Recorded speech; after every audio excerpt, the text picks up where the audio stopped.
Welcome. It's my pleasure to welcome you back to the Future of Cultural Diplomacy seminar series. Today, we will be speaking with Ambassador Caroline Kennedy and Professor Joe Nye about soft power and the practice of diplomacy. Today's session will be recorded. Before we begin, I'd like to thank the Future of Diplomacy Project and the Belfer Center for their support as co-sponsors of this series, which aims to explore how to harness the power of culture to strengthen foreign relations through cultural diplomacy initiatives.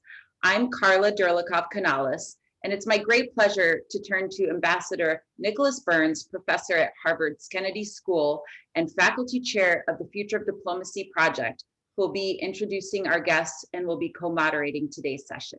Thank you.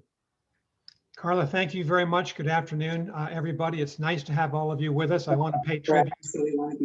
I want to pay tribute to Carla, who has been an arts envoy for the U.S. Department of State for the last 15 years. And she's traveled all over the world on behalf of our country to transmit the value of the arts as part of American culture. She's now an advanced leadership fellow here at Harvard. And for her signature project, she's pioneered these events on cultural diplomacy. So I'm really proud to work with Carla, and thank you, Carla, for your leadership on this. I also want to welcome, we have so many important guests. I just want to welcome two people. Sir Tim Hitchens is here. Sir Tim is Dean of Wolfson College, Oxford University. He hosted me a year and a half ago on a memorable visit. He also served as the United Kingdom's ambassador to Japan at the same time as our mutual friend, Ambassador Caroline Kennedy. So Sir Tim, welcome. We'll call on you if it's okay, further along in the program. And I also wanted to welcome Nancy Zawinski, who's Director for Cultural Programs at the Department of State in Washington. Nancy was interviewed by Carla and me for our first event. And Nancy, welcome. Thank you for being back. We're going to, as Carla said, we're going to talk to Ambassador Kennedy and Professor Joe Nye. The first half hour with Ambassador Kennedy, and then she has to leave, and then we'll talk to our friend, Professor Joe Nye. I think many of you, or all of you, know Ambassador Caroline Kennedy. She's a graduate of Harvard College. She worked for the New York City Department of Education for a decade.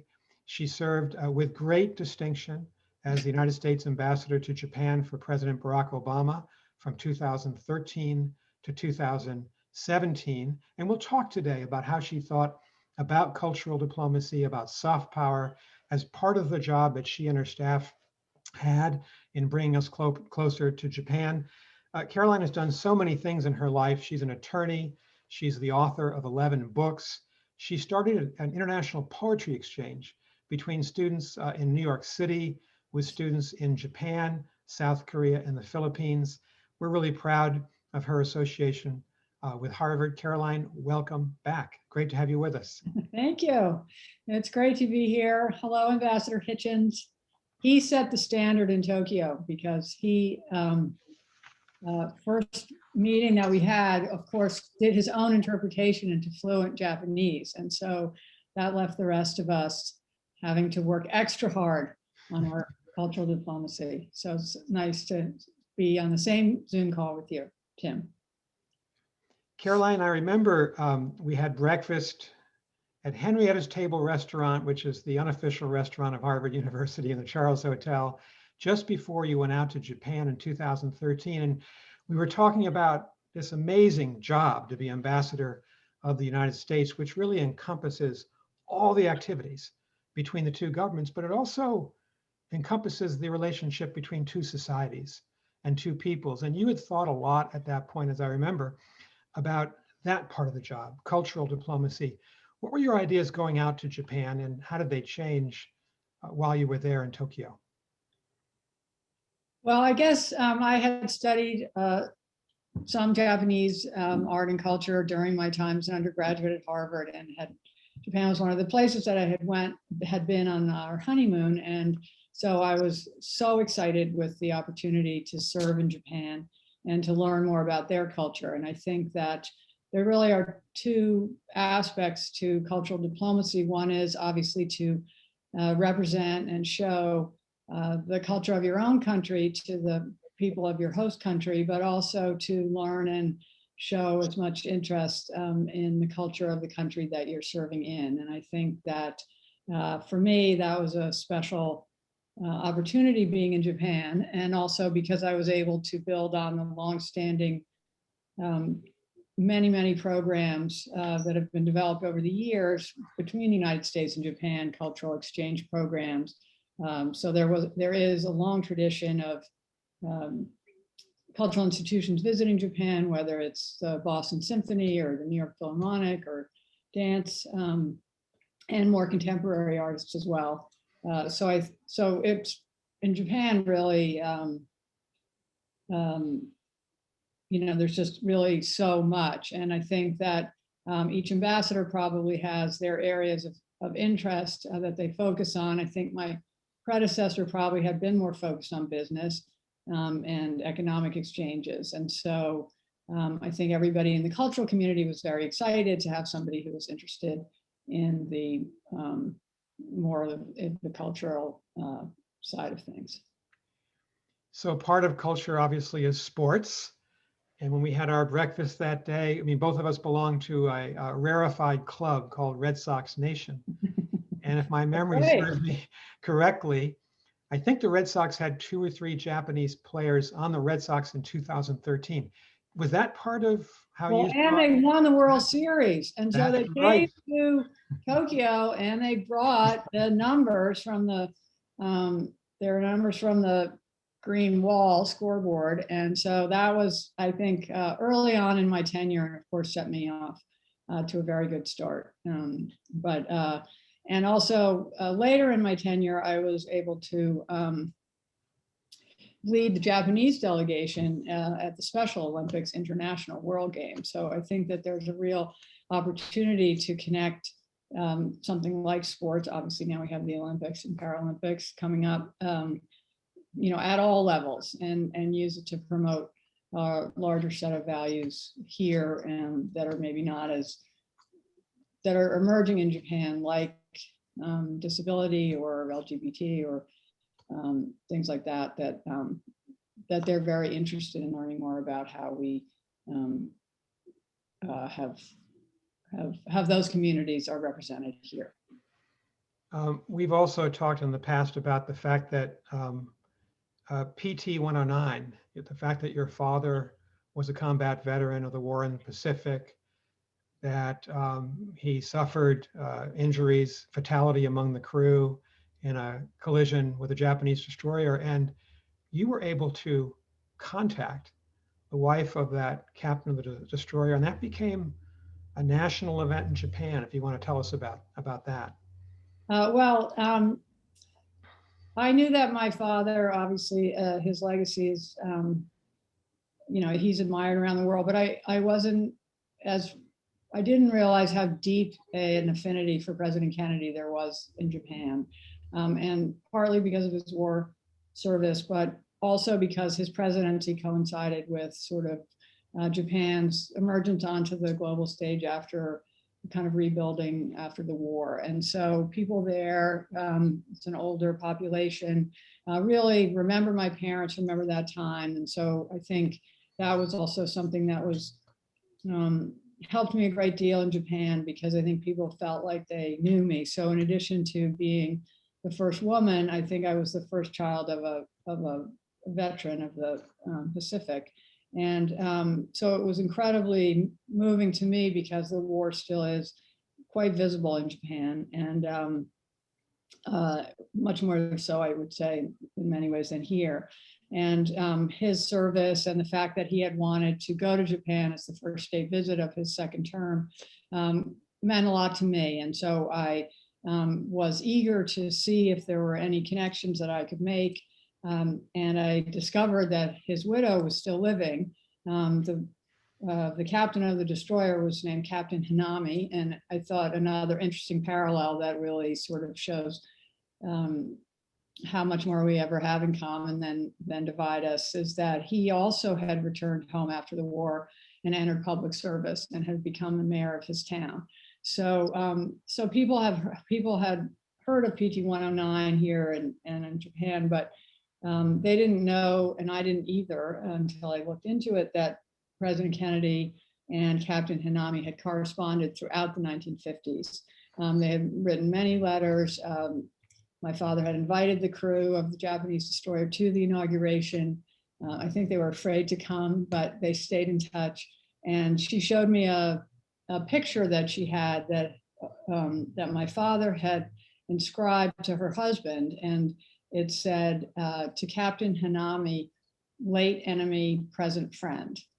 And I thought that that was just such a beautiful summation of the relationship and such a personal one, that it really kind of gave me a real sense of mission in trying to, do all that I could to further and strengthen the relationship, build reconciliation, and support the efforts that people are making all the time, whether it's the groups that return the battle flags or memorials in the US or Japan. And I think it really culminated in President Obama's visit to Hiroshima, where and Prime Minister Abe becoming the first Japanese leader to visit Pearl Harbor. So that was just a real kind of privilege for me to be able to watch that unfold and sort of have this personal connection to that process as well. That's a remarkable story about how even 7 decades after a war, the war really hasn't ended, and you need the bonds of people to come together to help end it. And Caroline, before I turn the questioning over to Carla, you told me yesterday about another story, and that the dolls that were sent to you, I think, when you were a little girl living in the White House. That's a remarkable story as well. So the Kennedy Library, I was, partly because of my father's service, but I looked, of course, to see if there had been any exchanges between the prime minister at the time and my father, Prime Minister Ikeda. And, and also I knew that I have a really amazing doll collection, which is at the Kennedy Library and has gone around, and it's a popular exhibit. And I never remember getting to play with any of the dolls, but that's okay. So there is this incredible Japanese doll set. And when I got to Japan, I learned that it's the emperor and his court from the 10th century, and every little girl, every family has a set like this, and they put it out every year on Girls' Day, and it's a great family and national, holiday. And so I found that I had a set of these dolls, but I had never known what they meant, or they had been given to me, and I assumed by Prime Minister Ikeda, but it turned out, and nobody that wasn't the case, and nobody knew who they were from. And so all we knew was kind of the region. And so when I visited that region and I was being interviewed by local television, I asked if anybody could help me find the person who had sent these dolls. And so everybody got very excited, and it turned out they found her, and she was still alive. She was 90 years old, living in the same town, and she had been a young woman at the time and just thought it would be nice to send a set of dolls all the way around the world to a little girl. So I think that kind of emotional bond is something that is easier to forget about in the middle of an important security alliance or economic partnership. But I think that it means so much to people, and there are many ways of making those kinds of personal connections. I was lucky because my family is well known as a family, but I know that there are kind of opportunities for that kind of heart-to-heart diplomacy that we can all look for in our time abroad. Caroline, thank you very much. Carla. Thank you so much. I think that you've turned me on to this idea of heart-to-heart diplomacy. And maybe after all, that's what I see as the potential of cultural diplomacy. As an artist myself, I gained quite a bit of insight on the trip that I got to do as a U.S. State Envoy to Japan while you were there, in my understanding of Japanese culture, and also the interest that I gained from people there about American culture.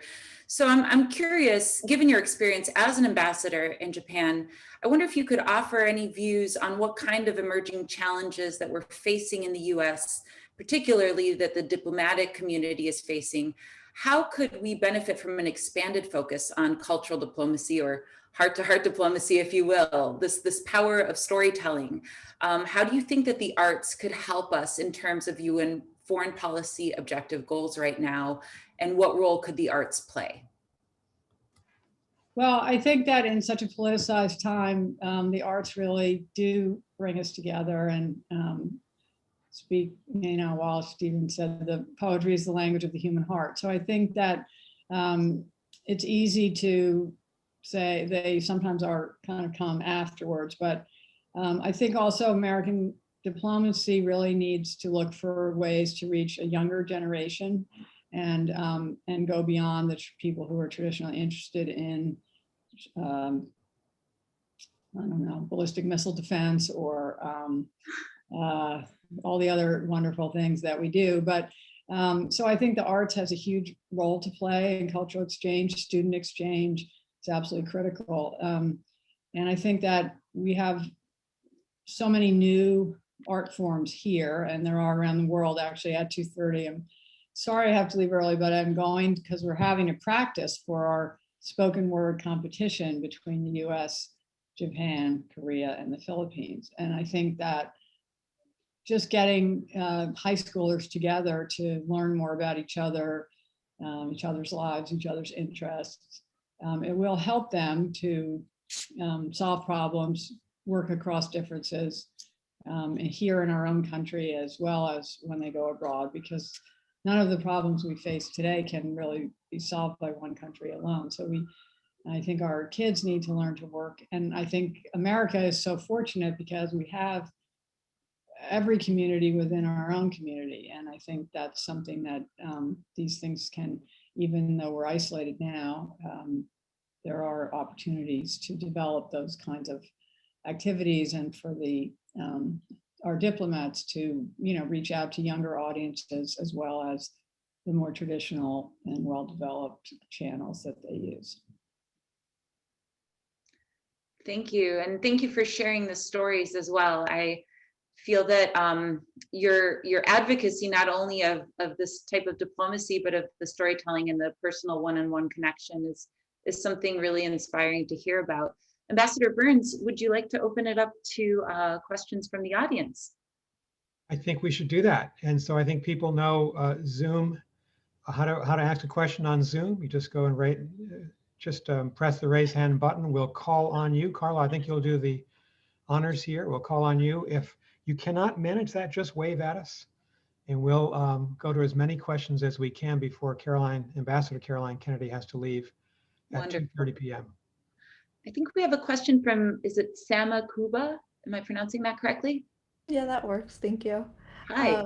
Hi. Thank you so much for taking the time to speak with us, Mrs. Kennedy. I wanted to just ask a question relating to the culture of the State Department.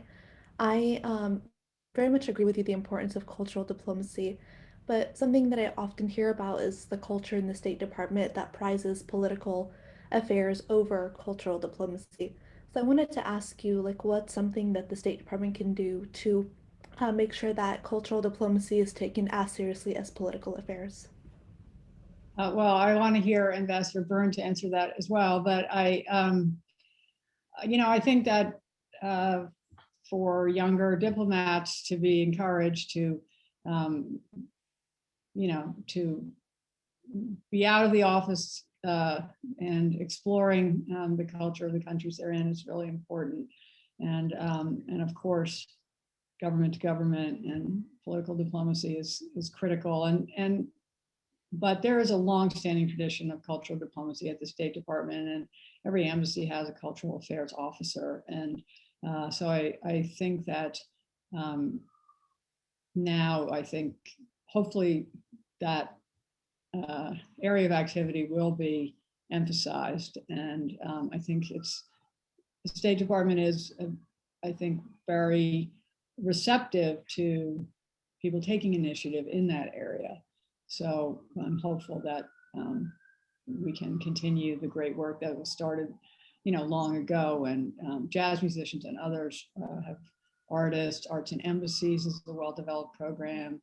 The U.S. Embassy supports artistic and cultural activities in all the host countries. So I think that is a very robust program. And and is very very essential in so many countries. I think it's been a real strength of our diplomacy over the years, so I'm not worried. So hopefully you'll join the Foreign Service and be a cultural affairs officer. Ambassador Burns, do you have any thoughts on that? I agree wholeheartedly with Ambassador Kennedy. Wonderful. Well, we have another question from Sarah Lloyd Kaufman. Yes, thank you. Thank you so much, Ambassador Kennedy, for being here. This is fascinating. And I wanted to ask you about the future of cultural diplomacy in this period of time now, given the COVID crisis, given the difficulty of travel, different vaccination availability, and perhaps border crossing requirements as far as vaccination goes around the world. Also, given the tremendous hit that American arts has taken with all the shutdowns, and really as far as the performing arts, as you mentioned, dance and music and theater and so forth, these organizations that do travel, music organizations too, as part of cultural diplomacy, having really lost sort of their creative strategies of getting together, given the necessity of us all being apart, and the role that cultural diplomacy often plays in kind of the existence and the establishment of or the continued establishment of these arts groups being very important as giving them a platform, a public platform. I wondered what your views are for the sort of short-term and long-term future of American arts groups traveling as part of cultural diplomacy. Thank you. Well, Sarah, I'm so sorry, Ambassador Kennedy. I just want to also jump in and say we did address a lot having to do with that from the State Department in our first session, and I invite you to check out that link as well. But please, Ambassador Kennedy, I'm sorry for the interruption. No, I won't. I mean, I think there's other people who can speak, much better to that, but I will say that I think that we've also seen how resilient the arts are during this time, as we always see, and whether it's through technology or and virtual programming, which is always available to us. I hope that the State Department will do what some schools or universities have done, which is really rethink how to do cultural diplomacy virtually and through technology. And it's not a replacement, but it certainly is something that people who feel isolated around the world are eager to experience. So I think it's not any different than anything else. And I can tell you that the kids in my world program, we stopped for a while because they had Zoom fatigue, but they're so eager to meet each other and share their experiences online. So it's not expensive. It's not like sending a group around the world, but we were able to forge connections nevertheless. Thank you, Ambassador Kennedy. I think we might have time for maybe 2 more questions. I saw H. Eric Elbot and DC Home. I'm sorry, I'm not seeing a name there on the label, but H. Eric, could we hear your question, please? Thank you, Ambassador Kennedy, for sharing your life with us, as you have since you were a little girl in many ways. I grew up in Munich, and the America House in Munich was where American cultural diplomacy took place, and all the people that loved America would gather there. And in fact, I was at the America House in Munich when it was announced that your father had died. And it's still emotional, and the whole audience burst into tears. My question to you is, we were motivated by the Cold War to do that. Now, as we're entering into somewhat of at least a cool war with China, what kind of cultural diplomacy strategy could you imagine America could prefer into the realm of our competition with China? Well, I'm still so proud of American culture, arts and letters, civilization. And so, but there are definitely challenges. And I know that Nancy Zielinski is on this call, and she has probably thought about this all day for the last number of years. So I feel like there are real experts here on that. But I think that people we've seen, just even in the Oscar winner last night, I mean, the arts is so universal, and people do find a way of both expressing and learning about how others are expressing our fundamental human spirit. So I haven't thought about that, and to be honest with you, but I think it's a really big challenge, and I think that it will make cultural diplomacy will play a much more central and vital role as maybe some of the political or economic relationships become more stressed. So I hope that's the case, and we'll see what the diplomats come up with. Thank you. Thank you, Ambassador Kennedy. And yes, Eric, I just want to mention Nancy Zielinski has put a little note in the chat here. She was with us for our first session that we did, which the video is available. She is the head of cultural programming for the US State Department, ECA at State. So we have DC Home. We'll go to you for our final question, if we have time for one quick question, please. DC Home, otherwise known as Adrian Arsht. I thought so. Good to see you, Adrian. And full confession, I'm in Miami at the moment, but headed back soon. Ambassador Kennedy, otherwise known as Caroline for 40 some years. You've written 11 books. What are you planning now to write about? I don't know. I don't know, but I'll tell you, I'll be happy to come to Miami and, talk about it when it's done. So. Okay, I'll host a book party for you. I just wondered if this past year, the pandemic, we talk about the arts and how arts, really the best art, sadly, comes out of tragedy and trauma and disaster. I mean, there's a painter, Donald Sultan, who's known for his disaster paintings. It seems to bring out great art. And so I wondered if from this past year, you've had thoughts on topics and seen things in a different way, as we've all experienced new lifestyle patterns. Yeah, I haven't fully processed them, but I know that there is, a great deal of art and going on in new ways. And so I think I'm looking forward to us all being able to see that, to leave our houses, to experience it either online or in person. So I think you're, as usual, right on the button of what's coming. So unfortunately, our time has run out with Ambassador Kennedy. Adrian and I have been encouraging Ambassador Kennedy for a number of years to write about her time as ambassador to Japan. So that's just a public challenge to give her. It's hard. You got to, decide whether, who. I'll give the book party. Nick, you keep encouraging her. I just can't say too many wonderful things about Japan as a host country and working for the State Department. So, I don't know if people, so we'll see how that project comes along. But I'm grateful to Ambassador Burns for encouraging me and for everybody here for showing up. And now you're going to get to hear from the real expert. So, and I think I see David Greenway on there, who was my first person I met in Asia. So it's nice to see you too also. Caroline, thank you so much for being with us. And we really enjoyed listening to you, and we'll see you soon at Harvard. Okay, great. Thank you. Thank you, Caroline. Bye, Nick.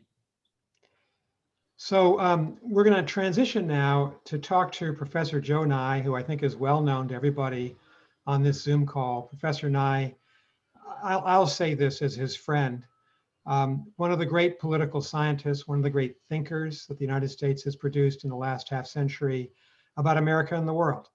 Longtime professor at the Kennedy School, dean of the Kennedy School, chairman of the National Intelligence Council, assistant secretary of defense, acknowledged as one of our great experts on Japan and on Asia and on China. and someone who I believe who I value, is very much a mentor to me since I came to Harvard. And Joe and I worked together on the Aspen Strategy Group, along with our friends Condi Rice and Anya Manuel. So Joe has done so many things. He's written so much. If you look at Project Syndicate, every 10 to 14 days comes a brief, clear, compelling article by Professor Nye on global politics and American foreign policy. His most recent book is Do Morals Matter? Presidents and Foreign Policy from FDR to Trump, and I encourage you to read it. It's a fantastic book. Joe, welcome. It's a pleasure to have you with us. I think Carla's going to ask the first few questions. I'll have one or two, and then we'll open this up. As everybody knows, it was Joe Nye who developed the phrase soft power and the content of what we mean by countries trying to exercise soft power in the world. Carla. Thank you so much, Ambassador Burns, and thank you, Professor Nye, for being with us. I've long followed your work, and particularly a recent article in which you talk about the misinterpretations of the word and sort of reframe it even in a post-Trumpian era. But I'm curious, how did you begin to think about soft power? How did this idea have its first seed in your mind, and how did you develop it? Well, thank you, Carla and Nick. I was writing a book about whether the United States was in decline back in 1989. My friend Paul Kennedy's book, The Rise and Fall of Great Power, said the US was going the way of Philip II Spain. I didn't think so. I sort of totaled up America's military power and its economic power, and I said, you know, there's still something missing. And that's our ability to get others to do things because they're attracted to us, not because we coerce them or pay them. And I call that soft power. And it's lasted. I think the biggest surprise to me was in 2007 when the president of China started using the term. So from a little phrase that I used in my kitchen table while I was trying to think about whether America was in decline in 1989, the voice of the Chinese leader, it's quite a distance for a concept. Well, it's interesting to me for two specific reasons. We talked in our session the last time about the power of imagination. And I think oftentimes we think of the arts as sort of particularly music as the universal language, but how the arts can really unlock a superpower to an even bigger capacity, which is our capacity to imagine.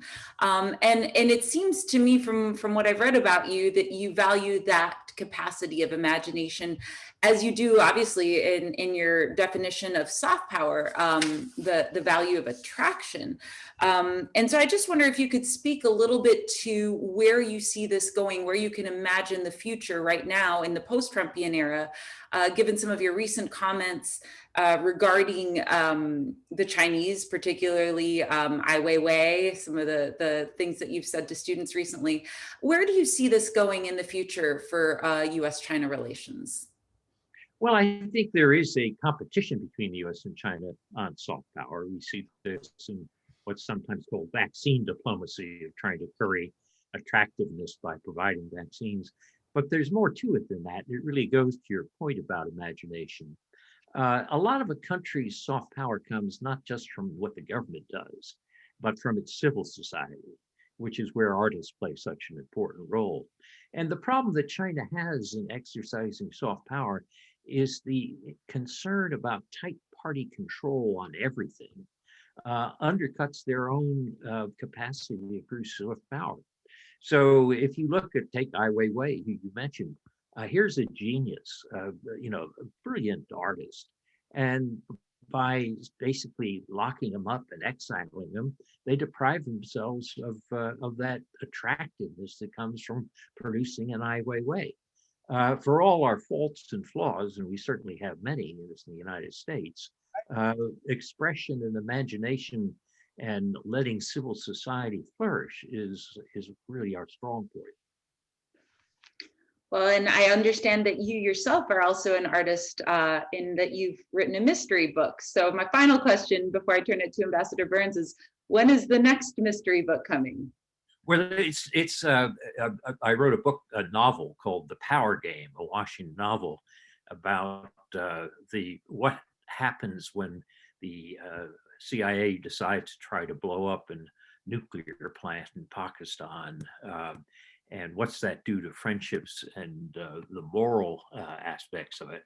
That was it's an issue that's concerned me. The latest book, as Nick mentioned, Do Morals Matter, is a more historical treatment of the question of morals, but our concern about morals and values, which I've expressed both in fiction in this novel and in history in this vignette of the last 14 presidents. This is a great source of our soft power. People say, oh, it's values versus interests. Actually, our values are our interests, in the sense not only is it who we are, but it also, when our values are admired by others and others are attracted by our values, it produces soft power for us. So it's a theme that's run through my work for quite a while, whatever form, fiction or history. Thank you so much. Ambassador Burns. Thank you, Carla. Joe, I have two questions for you, and then we're going to open it up to everybody who hasn't had a chance to say something or ask a question to Professor Nye. Joe, one of the things that I value about you is that you recognize the power of China, but you've been counseling Americans not to believe that China's 10 feet tall. And last night, the Chinese government had an opportunity to exhibit soft power by recognizing the extraordinary dignity and proficiency of Chloe Zhao, who won Best Director at the Oscars. Her film Nomadland won Best Film. And in her I thought the best speech of the night, she quoted a 12th century Chinese proverb that she had memorized with her father when she was a little girl living in China. You would think the Chinese government would have just put this out. They actually restricted on the internet this morning, today, all mention of Chloe Zhao. So is this further evidence that the Chinese aren't at least 100% effective in how they express their soft power in the world? Well, it's a great example of what I was referring to when I mentioned Ai Weiwei, which is here's something China should be celebrating. And instead of that, because she isn't towing the party line as tightly as possible, they sort of deny it. So they basically shoot themselves in the foot on that. It's a pity. It certainly is. And I think that's most of the commentary this morning. Joe, I also wanted to ask you and bring the conversation back to President Kennedy and soft power. If soft power in part is leading wisely, projecting optimism, projecting big goals that unite people and not divide people, that can be attractive across cultural boundaries. President Kennedy's American University speech, many people believe, I certainly do, is, along with the inaugural, his greatest speech. And there he was at the height of the Cold War, June 1963, when we had this extraordinary rivalry in the wake of the Cuban Missile Crisis with the Soviet Union. And the speech was entitled A Strategy for Peace. If you fast forward to 2021, that word peace is absent from the vocabulary of our leaders, of people like you and me even, and people at universities. We don't really set peace as a realistic human objective. And yet those very tough veterans of the Second World War, like President Kennedy, wounded during the war, they campaigned by telling us they would help to bring us peace. Should we return to that notion of global peace? Not that it can be peace for all time in every part of the world, but if it was good enough to be the objective above all objectives in 1963 in the middle of the Cold War, is that also that kind of intellectual leadership of returning people to ideals part of what you mean by soft power?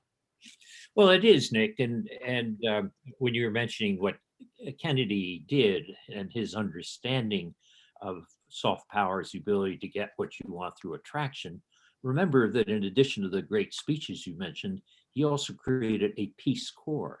And the idea of getting young Americans to work on helping in development in other countries is a good illustration of it. So as we think about peace, it's not just the absence of war, it's what can you do for other people.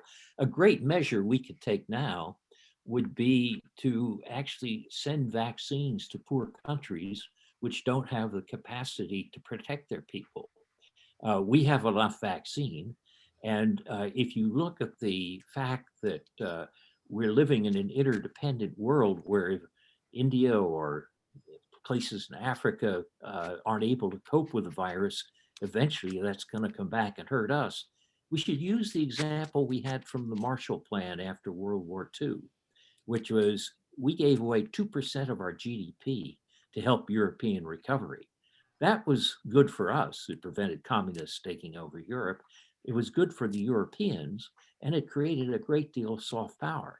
So in that sense, I think we have to think more broadly. Yes, peace, but peace in terms of not just stopping wars, which is important, but peace also in terms of producing conditions where people's lives can improve. And I think the pandemic is a great example of that. Yeah, you're right to raise the vaccine diplomacy. I believe the administration just announced in the last few hours that out of our stocks of AstraZeneca vaccine, we're going to send, I think, 60 million doses around the world. A big debate in Washington over the weekend, of course, about India, poor, suffering India, with its alarming infection rates, and what could the United States do about that. People who would like to ask Professor Nye a question, please just press the raise hand button. Joe, as we wait for people to populate that part of the program, how long did you think about soft power before you actually unveiled this concept? Had it been brewing in your mind for a while? Well, it was a answer to a puzzle. I couldn't figure out why the Americans were doing better than expected, and you just couldn't answer it by totaling up the economic and military power resources. I kept trying to think of how would you express that? How do you understand it? So I've been puzzling about it for a year or so, but then using the term soft power sort of just came to me as I was writing away at the kitchen table one day. And we're all glad that you did. Thank you very much for that, Joe. Joe, if you would be good enough to answer some questions. I know that George, Victor, and George and Victor will go with you first, and then we'll go to others. George.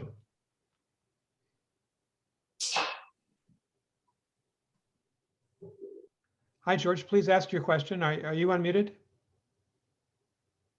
I think you're muted, George. There you go. Okay, all right. Hey, Professor Burns, haven't seen you for a while. I'm still in Cambridge, and I'm away from school for several years. I'm still miss you, and Nice also Professor Nile. Yeah. So recently, I was like, hiding somewhere. I went to Maine and also went to Florida. Just try to run away from the pandemic. I just got back to Cambridge. So what I concerned most is the Chinese, the Sino-American relationship. I was born in China, but I'm a naturalized citizen here. So we talk about, when we were on the school, we talk about soft power. I mean, and then we know in the past we have lots of values or culture, whatever advantage. We can leverage the situation between U.S. and China. But now the pandemic really put us in a very bad situation. Now unemployment is over 50 million people. I mean, that's a big hurt to us, an economic downturn, all the situations. And then I know from China that my friends in China, family from China, they are much better here. So what is at current China is kind of seems very aggressively dealing with us in terms of international relations. I know Professor Burns maybe I'm not sure it's a rumor or not, but you might be a prospective ambassador to China. So I wish you can help us to get this situation better.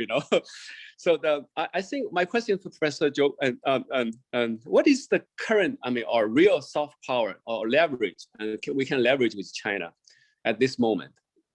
Well, you're a good example. We are lucky to have you here as an American. Yes.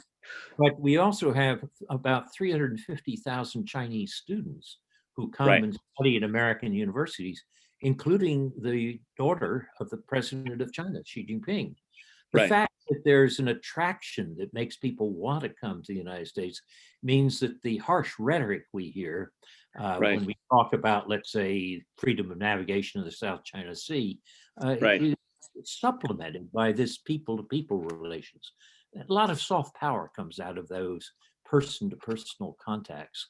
And that's Right. why civil society is such an important part of soft power. That's right. Yeah, I love this, and I'm sure that like a President Xi's daughter also the part of the soft power to leverage this relationship, and as a Chinese, also I mean naturalized citizen here, I really don't want the relationship really kind of going bad. Right now it's very dangerous. Since last administration, our relationship is really in a Cold War, in the brink of the Cold War.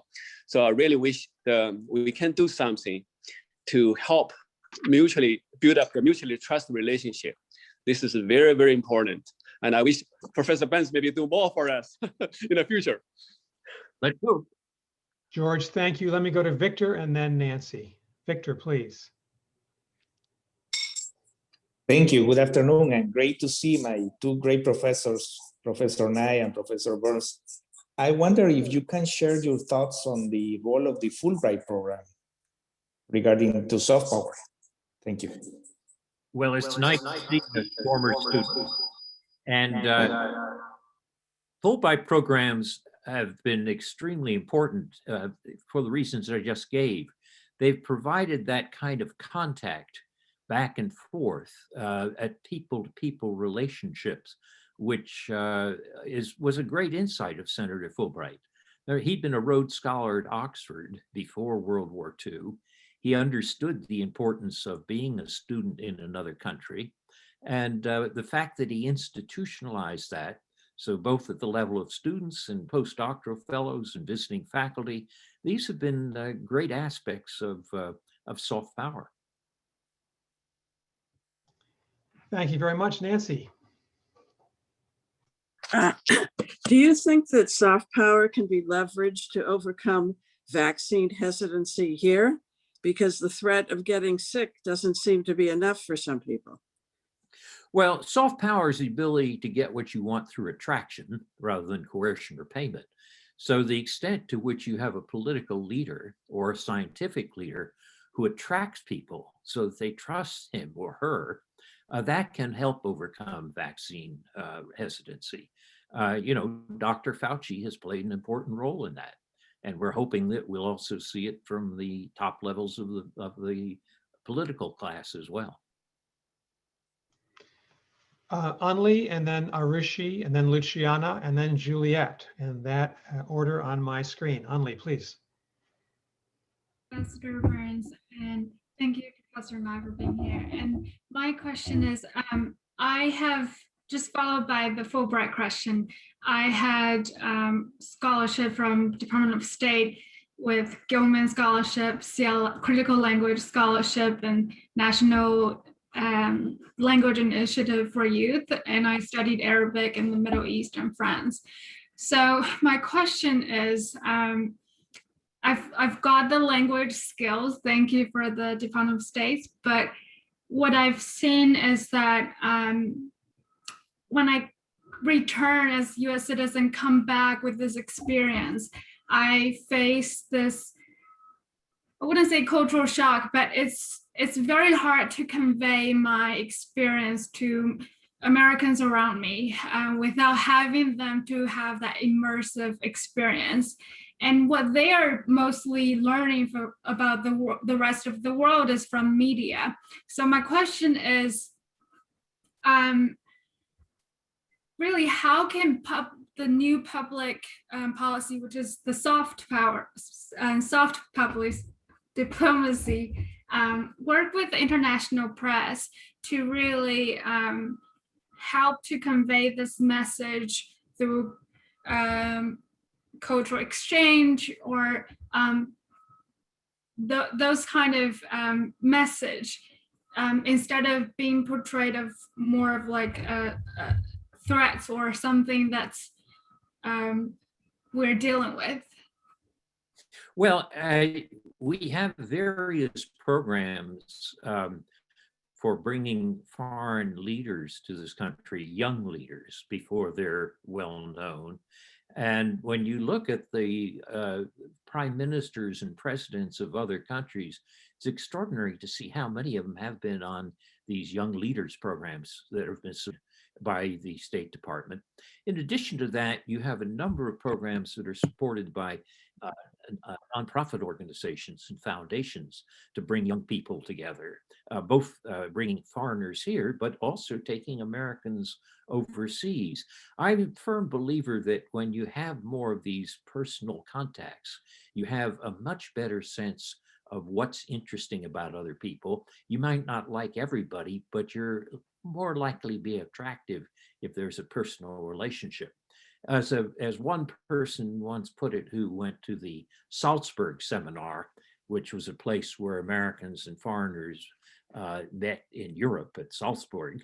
You know, the nice thing about this experience that we've had together is that it hasn't been propaganda.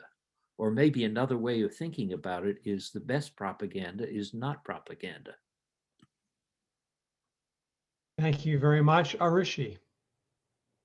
Good afternoon, sir. I am a student from India pursuing my master's in international studies. First of all, I would just like to say what a huge honor it is to sit here and to be able to ask you this question.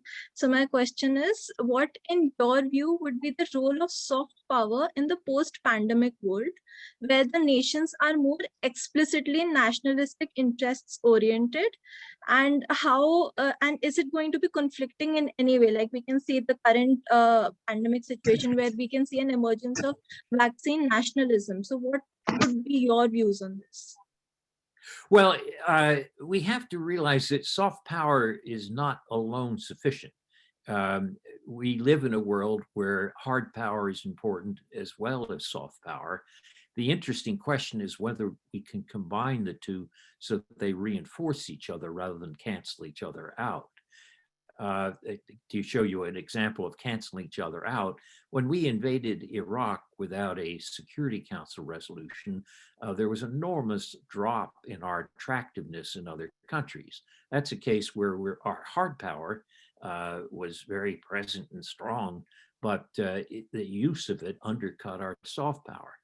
On the other hand, if you think of an example from back a little bit further in history, and think about the end of the Berlin Wall and the end of the Cold War, the Berlin Wall didn't collapse under artillery barrage of hard power. It collapsed under hammers and bulldozers wielded by peoples whose minds had been changed by culture which had crossed the Iron Curtain. And that's an example of the power of soft power. It takes longer, it's not as dramatic, it doesn't make a big explosive noise, but if you can combine soft power with hard power, you're going to be much more effective. So I think in the world after COVID, we're going to have to hope that while there will be balances of power traditionally, that it will also be accompanied by more soft power. Thank you very much, Juliet, and then Luciana. And then I'm going to ask Carla to give us, Carla, maybe you could just sum up what you've heard today, both Professor Nye and Ambassador Kennedy, and how you want to take this initiative forward, because we want to support you in this, Carla. So you're going to be the, you'll have the power of summing up, and you'll have the last word. Juliet, please. I greet you all from my quarantine hotel in Shanghai, China. Professor Nye and Ambassador Burns and Carla, it's all nice to, I'm very, very happy to be here. So I'm a professional opera singer, and I actually specialize in the music of China, which is why I am back over here right now. I had never heard the term soft power until I had heard it in relationship to the closing of the Confucius Institutes in the US in the past 2 years, at which point I interpreted the meaning to have a very negative connotation. But Professor Nye, knowing now that this is your word, this is your child, I'm very curious your experience, seeing the word now taken around the world, do you perceive that the connotation of it has changed? It seems as if it was created as kind of in neutral territory. Do you feel that the connotation has changed, and how do you feel about that change of connotation? Well, soft power is actually an aspect of human behavior. If you go back and think of ancient Chinese culture, you can find references in Lao Tzu. He doesn't call it soft power, but you can see this in Chinese traditional culture and understanding.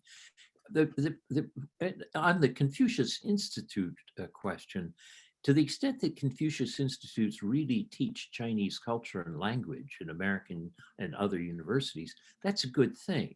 The danger has been when the Chinese Communist Party has then tried to interfere with academic freedom by saying that a university which has a Confucius Institute can involve or have any representatives, let's say, from Tibet or from Taiwan. That is where they cross the line. And it's in China's own interest to treat these Confucius Institutes as cultural. Let people be attracted to the traditional culture of China, which is a great culture. But don't try to interfere with it by manipulating current political issues like Taiwan or Tibet. Alas, the people who are in charge of China and the Communist Party don't always understand that. Thank you very much, Juliet, and all best for your trip in China. Luciana, you have the last question, and then Carla gets the last word. Luciana, please. Good afternoon. Thank you, Professor Nye, for your exposition. My question is, I would like to ask you if it is possible to compare soft power instruments in Latin America, where I come from, both by US and by China as well. Compare its effectiveness also. Thank you very much. Well, both the US and China are interested in attracting people in Latin America. And this is why China has its Belt and Road Initiative, which is aid for infrastructure. It's why you have Chinese offers to provide vaccine and the so-called vaccine diplomacy to appear more attractive, to create a narrative attractiveness. The US similarly is trying to impress its Latin American neighbors with American culture and American benignness. Which of these two is going to be more successful is going to be, to some extent, the ability to conform to the wishes of the local people. As I said, the best, if you try to push ideas too hard down other people's throats, you don't actually attract them, you repel them. So in that sense, if the Chinese were to learn a more subtle approach, they might do better, and the Americans as well. But I think the answers to who prevails in soft power in Latin America will be answered by Latin Americans. Joe, thank you very much. Thank you for being with us. I always learn something from you when I'm with you, and we did again today. And Carla, let me just praise you for shining a big light on cultural diplomacy at Harvard. Look at this. Look at the people from all over the world who have zoomed in with us today. You're having a big impact. So congratulations, Carla, everything you've achieved. Well, it's really thanks to you, Ambassador Burns. I really feel extremely grateful. And I think we're asking a lot of questions, essentially, of how to make the world a better place. And looking at some very big possibilities. We're looking at it through the lens, of course, of cultural diplomacy, which is a type of public diplomacy that allows us to exchange ideas in order to foster mutual understanding. And we've learned today from Joe Nye in his very words of the power of the tool that is soft power to allow us to perhaps, veer someone's opinion through the power of attraction rather than coercion or propaganda. But I think ultimately, this is all toward the same goal. And I'm finding myself thinking back to something you said, Ambassador Burns, in our first session, that really had to do with democracy. You made a very poignant statement in saying that our secret weapon as an American society is our openness as a democracy, as a democratic society, and our transparency. At a time when, of course, you know, we could speak a lot about China and who has more power and this or that. But I see this relating very much to what Joe Nye has talked about today, in that perhaps it's through the openness of democracy's ability to attract and persuade that, you know, it allows us for a sort of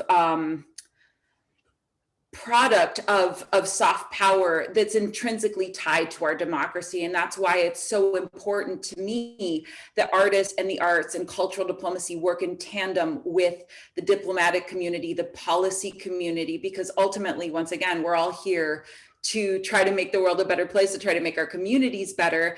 And I just want to close on a note, because as much as we may think of it in these esoteric large terms, much of what you have said, everyone has said here today, and very importantly, Ambassador Kennedy, is the power of this one-on-one connection, the heart to heart.